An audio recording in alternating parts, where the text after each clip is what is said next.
2026 পশ্চিমবঙ্গ বিধানসভা নির্বাচন বামেদের কাছে কতটা চ্যালেঞ্জের, এবং যেই যেই কেন্দ্রগুলো ধরে বামেরা আশার আলো দেখছেন তার মধ্যে অন্যতম যাদবপুর বিধানসভা কেন্দ্র।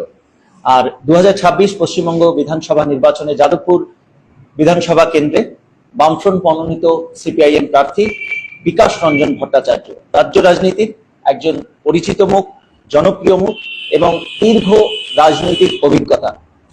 এই মুহূর্তে হেডলাইন্স কলকাতা এবং হেডলাইন্স ত্রিপুরায় সরাসরি আমরা বিকাশবাবুকে পেয়ে গিয়েছি। যাদবপুর বিধানসভা কেন্দ্রে 2026 পশ্চিমবঙ্গ বিধানসভা নির্বাচনে বামফ্রন্ট মনোনীত সিপিআইএম প্রার্থী প্রাক্তন সাংসদ বিকাশ রঞ্জন ভট্টাচার্যের সাথে সরাসরি কথা হবে। বিকাশবাবু, প্রথমেই স্বাগত হেডলাইন্স ত্রিপুরা এবং হেডলাইন্স। নমস্কার।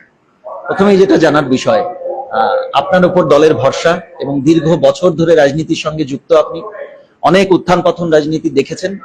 সামগ্রিকভাবে এই যে বামফ্রন্টের শূন্য থেকে আবার লড়াই, এবারের 2026 পশ্চিমবঙ্গ বিধানসভা নির্বাচন কতটা চ্যালেঞ্জের? না, নির্বাচন পশ্চিমবঙ্গের বুকে সবসময় চ্যালেঞ্জিং। কেন, পশ্চিমবঙ্গ হচ্ছে দক্ষিণপন্থী রাজনীতির যে উৎস আরএসএস, তার একটা গবেষণাগার। আরএসএস খুব পরিকল্পনা করেই পশ্চিমবঙ্গের বামপন্থী সরকারকে হাঁটাবার জন্য একজন শিখণ্ডী খুঁজে বার করেছিলেন, তার নাম মমতা বন্দ্যোপাধ্যায়। এবং তিনি ক্ষমতায় এসেই যে কাজটা করলেন সেটা হচ্ছে ব্যাপক সন্ত্রাস, গরিব মানুষের উপর আক্রমণ, পার্টি অফিস ভেঙে চুরমার করে দেওয়া, দখল করে নেওয়া এবং মানুষকে বাধ্য করা ওদের কাছে সমর্পণ করতে। সেই রকম একটা পরিস্থিতির মধ্যে দাঁড়িয়ে ওরা প্রশাসনটাকে একেবারে সরাসরি ধর্মীয় কাজে লাগালো। আপনারা দেখবেন যে তৃণমূল ক্ষমতা আসার পর প্রথম যে কাজটা ওরা করেন সেটা হচ্ছে শিক্ষা ব্যবস্থার উপর আক্রমণ, আর পাশাপাশি ইমাম ভাতা। যেই মুহূর্তে আপনি ইমাম ভাতা দিলেন, আপনি দেখাবার চেষ্টা করলেন যে আমি সংখ্যালঘুদের পক্ষে আছি, সঙ্গে সঙ্গে পাল্টা দাঁড়িয়ে উঠলো পুরোহিত ভাতা। তাতে পুরোহিত ভাতা দিতে হলো। সংখ্যাগতের দিক থেকে ইমামদের তুলনায় পুরোহিত অনেক বেশি, তাহলে বৈজ্ঞানিক নিয়মেই ওই বেশি যাদের গরিষ্ঠতা সেই ধর্মের পক্ষে মানুষের আনুকূল্য বাড়লো। এবং মমতা ধীরে ধীরে এই বিভাজন করে তিনি সমাজ জীবনে পর্যন্ত দুর্নীতিটাকে ঢোকাবার পরিকল্পনা করলেন। দুর্গাপূজায় চাঁদা, চিরকাল লোকে দুর্গাপূজা করেছেন সার্বজনীন পূজা, মানুষের চাঁদার উপরে, কিন্তু সরকার তাকে অনুদান দিলেন। সরকার অনুদান বছরের বছর বৃদ্ধি করতে শুরু করলেন এবং শেষ পর্যন্ত সরকারি টাকায় মন্দির করলেন। একেবারে হিন্দুত্ববাদের যে পরিকল্পনা, সেই পরিকল্পনা মাফিকই মমতা কাজ করলেন। আর পাশাপাশি ব্যাপক যে প্রচার মাধ্যম, আপনাদের মতো কয়েকটা পোর্টাল বা সোশ্যাল মিডিয়া ছাড়া ভারতবর্ষের মেন স্ট্রিম মিডিয়া তো কন্ট্রোল করে দুটি পরিবার। তারা তাদের যে পলিটিক্সটাকে তারা মানুষের কাছে পৌঁছে দেয় মূলত বিজেপিকে কেন্দ্র করে এবং বিভিন্ন রাজ্যে বিভিন্ন দলকে পোষণ করে। পশ্চিমবঙ্গে তৃণমূল হচ্ছে তাদের একটা এরকম দল। স্বভাবতই আমাদের লড়াইটা পশ্চিমবঙ্গের মাটিতে দক্ষিণ পন্থার বিরুদ্ধে। আমি বলি দক্ষিণ পন্থা বনাম বামপন্থা, এই লড়াই হবে এবং সেই লড়াইটা খুব কঠিন। কারণ দক্ষিণ পন্থার ক্ষমতা, আর্থিক ক্ষমতা, প্রশাসনিক ক্ষমতা, মানুষকে বিভ্রান্ত করার ক্ষমতা বামপন্থীদের থেকে অনেক বেশি। সেই জায়গায় দাঁড়িয়ে আমাদের লড়াই অবশ্যই কঠিন, যথেষ্ট কঠিন। কিন্তু এবছর যেটা লক্ষ্য করা যাচ্ছে যে মানুষ একটা ঘুরে দাঁড়াবার কথা ভাবছেন, প্রবণতা দেখা যাচ্ছে। এই মুহূর্তে আমি একটি এলাকায় গিয়েছিলাম প্রচার করতে, সেখানে এত সন্ত্রাস ছিল যে বামপন্থী কর্মীরা ওখানে বামপন্থার নাম পর্যন্ত করতে পারত না। ওখানে ভোট হতো না, ভোট পুরোপুরি লুট হতো। সেই জায়গায় আজকে আমি গেলাম, আমরা কয়েকজন ঘুরলাম, মানুষ এগিয়ে আসছেন, তারা তাদের ক্ষোভের কথা বলছেন। আবার কিছু যেমন উদ্ভ্রান্ত যুবক দৌড়ে এসে, হ্যাঁ 34 বছরে কি করেছেন, জয় বাংলা, একবারে দক্ষিণপন্থী কায়দা। তবে ওরা তো বুঝতে পারি না, নার্ভাস হয়ে গেছে। আমি যখন বললাম হ্যাঁ জয় বাংলা, ঘাবড়ে গেছে, কি বলছে আর কি।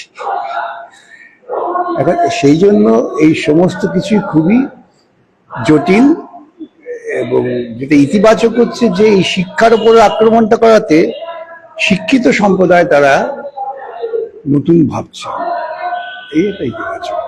বিকাশবাবু, কি মনে হয় যে তৃণমূল কংগ্রেসের বিরুদ্ধে লড়াইয়ের ক্ষেত্রে, আপনাদের রাজনৈতিক লড়াইয়ের ক্ষেত্রে কোথাও কি রণকৌশলগত পরিবর্তন হয়েছে অতীত এবং বর্তমানের সঙ্গে? না, আমরা প্রথম থেকেই যদি দেখেন, আমরা মনে করি যে তৃণমূল কংগ্রেস একটি রাজনৈতিক দল যাকে জন্ম দিয়েছে আরএসএস। আরএসএস এ সরাসরি পশ্চিমবঙ্গের বুকে বিজেপির মাধ্যমে পা রাখার জায়গা পাচ্ছিল না, সেই জন্য ওরা পরিকল্পনা করে একজন রাজনৈতিক ব্যক্তিত্বকে তুলে নিয়ে এলো, তাকে লালন পালন করলো, টাকা পয়সা দিল, দিয়ে মানুষকে বিভ্রান্ত করলে। কি বিভ্রান্ত? দেখো, টালির চালায় থাকে, হাওয়াই চটি পরে সে বা অনুদান দিচ্ছে, লোকের বাড়ি গিয়ে রান্না করছে। তাহলে এই তো বামপন্থী। কিছু কিছু পোষিত লোককে যারা সমাজে নামটাম করেছেন কিন্তু তারা প্রকৃতপক্ষে ভরণ পোষণ করেন পুঁজিপতিদের টাকায়, তাদের দিয়ে বলাবার চেষ্টা করলেন এই বামপন্থী। এর থেকে বড় বামপন্থী কি হতে পারে? এই মানসিকতার মধ্যে দিয়ে বাংলার মাটিতে আরএসএস তারা বেশ হাঁটু গেড়ে বসলেন। সেই লড়াইটা প্রথমে মানুষ বুঝতে পারেনি। আমি যখন প্রথমে এই কথাগুলো বলতাম তখন অনেকে বলতেন যে তুমি না বড্ড একপেশে কথা বলছো, কিন্তু দীর্ঘ পরিক্রমায় 15 বছরে আজকে মানুষের কাছে এটা পরিষ্কার যে তৃণমূল এবং বিজেপির মধ্যে মৌলিক কোনো পার্থক্য নেই। এই জায়গায় দাঁড়িয়ে তৃণমূল কংগ্রেসের বিরুদ্ধে রাজনৈতিক লড়াইয়ের ক্ষেত্রে কিভাবে মনে হচ্ছে যে আপনাদের যে বক্তব্য ভোটারদের কাছে, মানুষের কাছে পৌঁছে দিচ্ছেন, এবং কর্মসূচিতে দেখা যাচ্ছে যে আপনাদের কর্মী সমর্থকদের উপস্থিতি ভালো রকম, কিন্তু সেটা যখন ভোটের সময় আসছে, ভোটের ফলাফল যখন বেরোচ্ছে, তখন তার প্রতিফলনটা কেন আসছে না বলে আপনার মনে হয়? দেখুন, আবারও বলি যে শান্তিপূর্ণ ভোট হয় না। ভোট যদি শান্তিপূর্ণ করা যায় তাহলে প্রতিফলনটা ঘটে, 1 নম্বর। 2 নম্বর হচ্ছে প্রচারের ধাক্কা এবং টাকা। আপনারা ভাবুন তো, এই সময় প্রচারে তৃণমূল বিজেপি কত কোটি টাকা খরচা করছে। আপনারা তো এই সমাজ মাধ্যমে আছেন, টেলিভিশন, রেডিও, খবরের কাগজ, হোর্ডিং, এই যে কোটি কোটি টাকা, এই টাকাটা কারা যোগাচ্ছে? 1 নম্বর। 2 নম্বর হচ্ছে এই বারবার আপনার মাথায় যদি একবার বারবার ঢুকে দেওয়া যে এই ছেলেটা কালো, এই ছেলেটা কালো, এই ছেলেটা কালো, এই ছেলেটা কালো, আপনার মনে হবে কালো তো নয়, তাহলে সবাই যখন বলছে তাহলে কালো। মনস্তাত্ত্বিকরা এই কথাই বলেন যে পরিকল্পনা হিটলার করেছিলেন গোয়েবলসকে দিয়ে, সেই পরিকল্পনার রূপান্তরণ বারে বারে এইরকম হচ্ছে। দেখুন না, সাম্প্রতিককালে মানে মিথ্যা প্রচারের কি প্রক্রিয়া হয়। মহিলা সংরক্ষণ বিল 2023-এ সংসদ পাশ করে দিয়েছে, দরকার ছিল ইমপ্লিমেন্ট করা, সেটা ইমপ্লিমেন্ট করলেন না। এখন ঠিক 3-4টে ভোটের বুকে ওরা কি সংশোধনী বিল নিয়ে এলেন। কার সংশোধনী? সংবিধান। মহিলা সংশোধনী বিল তো হয়ে গেছে, সেটা ব্যর্থ হলো। এখন প্রচার করছে যে তোমরা মহিলা সংরক্ষণ দিচ্ছ না।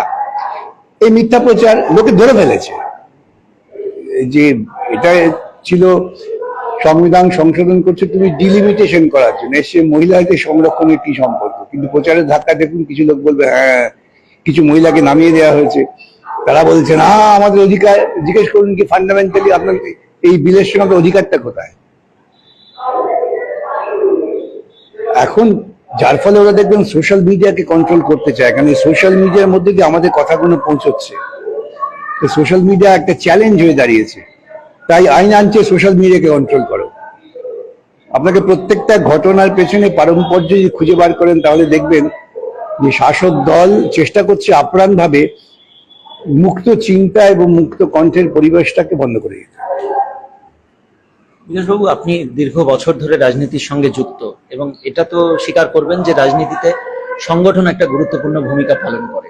তো সে জায়গায় দাঁড়িয়ে আপনারা যখন এ রাজ্যে ক্ষমতায় ছিলেন তখন আপনাদের সংগঠন যেরকম ছিল, সে জায়গায় দাঁড়িয়ে যখন আপনারা এ রাজ্য থেকে ক্ষমতা হারালেন, সে জায়গায় দাঁড়িয়ে এত বছর পরে সাংগঠনিক দিক থেকে কোন জায়গায় দাঁড়িয়ে রয়েছেন?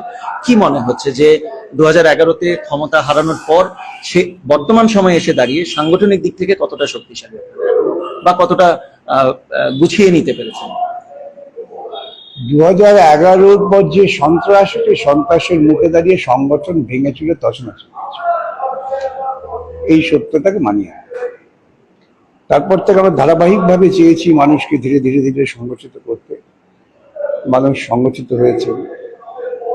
আর বুঝতে হবে 34 বছর সরকার ক্ষমতায় থাকায় যারা সংগঠন করতেন তাদের কোনো প্রশাসনিক বিরোধিতার মুখোমুখি হতে হয়নি।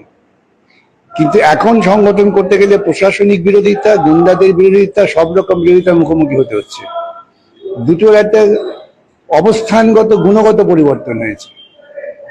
সেই জন্য এই যে প্রশ্নটা করলেন, 2034-এ আপনি যদি কেউ ধর্মঘট করতে যেত, সে জানতো যে আমার চাকরিটা যাবে না। আর এখন ধর্মঘট করতে গেলে সে ভাবছে চাকরি শুনতে যাবে, তা না আমার বাড়ির মেয়েটাকে তুলে নিয়ে চলে যাবে। এই প্রতিবন্ধকতাকে মোকাবিলা করে সংগঠন করতে হচ্ছে।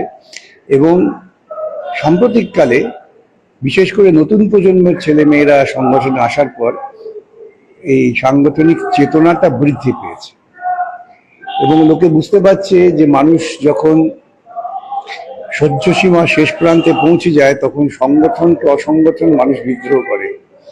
নয়দায় যে ঘটনা ঘটলো, সেই ঘটনার যেমন ছড়িয়ে যাচ্ছে, মানসারে ছড়িয়েছে, লাকড়ে ছড়িয়ে গেছে, যেই মুহূর্তে মানুষ উপলব্ধি করবে যে আমার জীবন জীবিকা আক্রান্ত, বেরোবার পথ নেই, তখন সে বিদ্রোহ করবে। এই যেকে আমরা বলি সিমানিং টাইম। আপনি যদি ভাতটা যখন বসাচ্ছেন হাঁড়িতে, তখন মনে হয় দূর কখন এটা হবে নাকি, তারপরে দেখবেন দপদপ করছে, ফাট করে ফুটে ওঠে। এই সময়কালীন এই প্রচেষ্টা চালিয়ে যেতে হবে। এটা কি মনে হচ্ছে শুধু আপনার মানে এই বিশ্বাসটা কি আছে, এবং যদি সেই অনেক তরুণ মুখ দেখা যাচ্ছে, সেই সঙ্গে আপনাদের মতো নেতৃত্বরাও রয়েছেন, সে জায়গায় দাঁড়িয়ে ভোটের ফলাফল আনার ক্ষেত্রে, সাফল্য আনার ক্ষেত্রে এটা কি কতটা কঠিন বলে মনে হয়, নাকি আশা করছেন? আশা করছি, আমরা আশাবাদী। আমাদের যেহেতু আমরা একটা সাংবিধানিক কাঠামোর মধ্যে আছি, সংসদীয় গণতান্ত্রিক প্রক্রিয়ার মধ্যে আছি, আমরা এখনো এমন স্তরে পৌঁছতে পারিনি যে মানুষ সেই সংসদীয় গণতান্ত্রিক প্রক্রিয়ার বাইরে গিয়ে বিদ্রোহ করবে। সেটা এই সময় হয়নি। মানুষ তো অভিজ্ঞতার মধ্য দিয়ে শেখে। তো সেই দিক থেকে আমরা আশা করছি নিশ্চয়ই মানুষ বামপন্থার উপর আবার ভরসা করবে। একটা অন্য প্রশ্ন, আপনার এই পেনশন না নেওয়ার সিদ্ধান্তটা কেন, বা এটা কি ব্যাখ্যা বা কি বলবেন? প্রয়োজন নেই কেন নেব? আমি ধরুন নিজের কথা বলতে খারাপ লাগে, আমি যখন কলকাতা মেয়র হয়েছিলাম, আমি তো কোনো রকম যে যা সরকারি প্রাপ্য কিছু নেই। আমাকে অনেকে বলছি কেন এই টাকাটা নিয়ে গেল, টাকাটা নেব কেন? আমি আমারটা যখন পাচ্ছি পালন করতে, এটাকে তো আমি মনে করছি একটা সমাজসেবা, একটা কোনো জীবিকা অর্জনের পন্থা বলে মনে করিনি। সেজন্য যখন ওরা পেনশন ফর্ম ফিল আপ করতে বললো, আমি বললাম না, আমি সাধারণ ব্যাপার, মানে বাহাদুরি কিছু নেই। বামেদের এই ফিরে আসার লড়াইয়ের ক্ষেত্রে, বা ফিরে আসার এই যে আপনাদের যেটা বলছেন আপনারা প্রয়াস করছেন, 2026 পশ্চিমবঙ্গ বিধানসভা নির্বাচন কতটা গুরুত্বপূর্ণ, কতটা তাৎপর্যপূর্ণ বলে মনে হচ্ছে? অত্যন্ত গুরুত্বপূর্ণ। পশ্চিমবঙ্গ, আমি আবারও বলি যে বামপন্থা বনাম দক্ষিণ পন্থার মুখোমুখি লড়াই।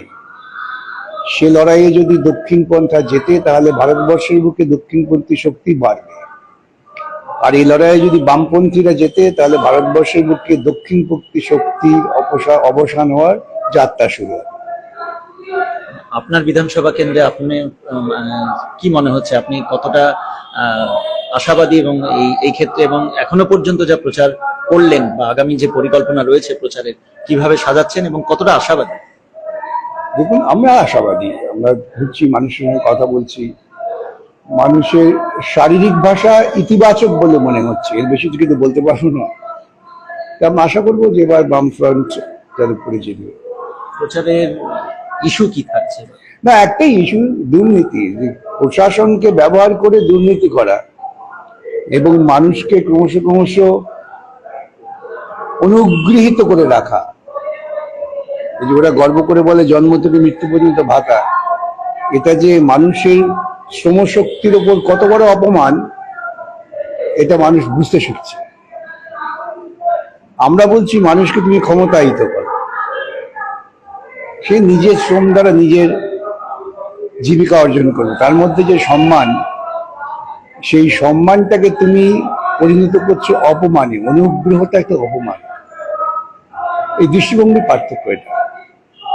আর কোন কোন কেন্দ্রে মনে হয় আপনাদের ভালো ফল করার ব্যাপারে আশাবাদী আপনারা? দেখুন, আমি তো নির্দিষ্টভাবে কোনো কেন্দ্রে ঘুরে দেখিনি, তবে যতটুকু সংবাদ পাচ্ছি বন্ধু বান্ধবের কাছ থেকে, আহ, খুব বিস্ময়কর ফলাফল হলেও অবাক হবেন না। তাও আপনাদের মানে সামগ্রিক এখনো পর্যন্ত রিপোর্ট কি বলছে যে কতগুলো আসন এবার অনেক খাতা খোলার সম্ভাবনা কি বামেদের? অনেক দিন বাকি আছে, ভোটের অনেক কিছু ঘটনা ঘটে যেতে পারে। মানুষের মধ্যে চেতনা বৃদ্ধি হচ্ছে এটুকু। বিকাশ বাবু, অনেক অনেক ধন্যবাদ যে এত ব্যস্ততার মধ্যেও আপনি হেডলাইন্স ত্রিপুরা এবং হেডলাইন্স কলকাতাকে সময় দিলেন, কথা বললেন। অনেক অনেক ধন্যবাদ। নমস্কার। নমস্কার। সরাসরি এতক্ষণ হেডলাইন্স ত্রিপুরা এবং হেডলাইন্স কলকাতায় আমাদের সাথে ছিলেন যাদবপুর বিধানসভা কেন্দ্রে 2026 পশ্চিমবঙ্গ বিধানসভা নির্বাচনে বামফ্রন্ট মনোনীত সিপিআইএম প্রার্থী প্রাক্তন সাংসদ বিকাশ রঞ্জন ভট্টাচার্য। শুনলেন ওনার অভিমত। ক্যামেরায় জয়, অঙ্কিতা এবং দিশার সাথে অলোক, হেডলাইন্স ত্রিপুরা এবং হেডলাইন্স কলকাতা। আনন্দ আর ভালোবাসার দীপ্তিতে গড়া সমুজ্জ্বল পরমা, ঠিক তোমারই মতো। শ্যাম সুন্দর কোম্পানি জুয়েলার্স, আগরতলা, উদয়পুর, ধর্মনগর, কলকাতা।